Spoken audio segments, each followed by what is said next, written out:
तो अमरिन शेख के जितई है अब की बारी हो। तो तारिक सफी के जितई है अब की बारी हो। तो जाके बटन दबाई हो भैया बारी बारी हो। तो जाके बटन दबाई हो भैया बारी बारी हो। तो अमरिन शेख के जितई है अब की बारी हो। तो जाके बटन दबाई हो भैया बारी बारी हो। तो जाके बटन दबाई हो भैया बारी बारी हो। तो जाके बटन दबाई हो भैया बारी बारी हो।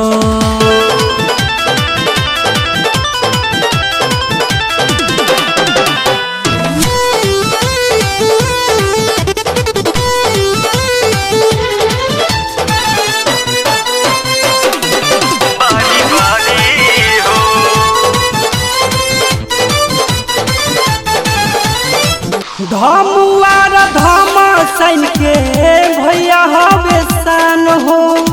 साथवा में अब की बार सब ही नौजवान हो।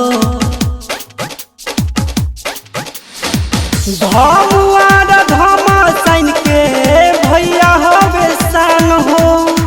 साथवा में अब की बार सब ही नौजवान हो। तो कमावा खूबे करी है भैया अब की बारी हो। तो जाके बटन दबाई हो भैया बारी बारी हो। तो जाके बटन दबाई हो भैया बारी बारी हो।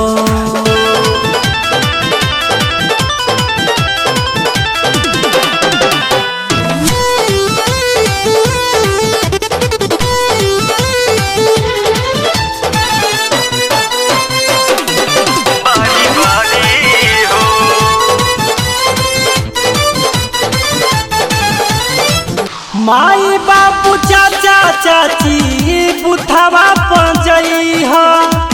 दीह सबे वोट तारिक सफी के जितई हो। माई बापू चाचा चाची बुथवा पे जई हो। दीह सबे वोट तारिक सफी के जितई हो।